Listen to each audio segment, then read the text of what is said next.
So what I got here is a pictorial album in the history of the 1893 World's Fair. This was printed in 1894 in Chicago. Let's let them tell us in their words how this went down, and look at the pictures of what they built in a very short amount of time. So I'm gonna bring you around. Now let's try to follow this timeline that's laid out in this book. So it starts as far back as 1882. Chicago was suggested as a proper place for the World's Fair. 3 years later, Chicago Commercial Union League and Iroquois Club appointed a joint committee to take action and report. So 1886. Then it was Chicago businessmen that came forward and began to take action in July 1889. So by July 1889, nothing had still been done. So now we have December 11th, 1889. Senator Cullum of Illinois introduced the first World's Fair bill into the United States Senate. All right.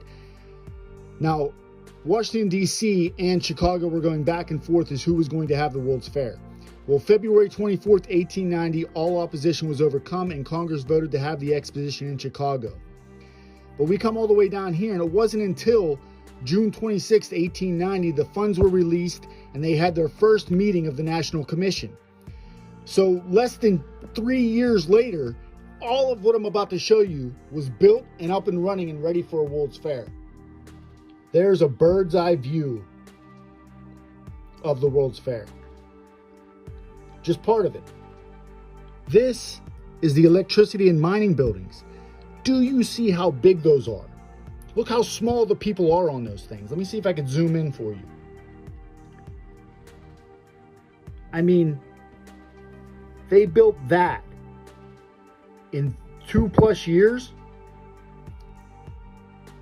Just look at how big some of these buildings were.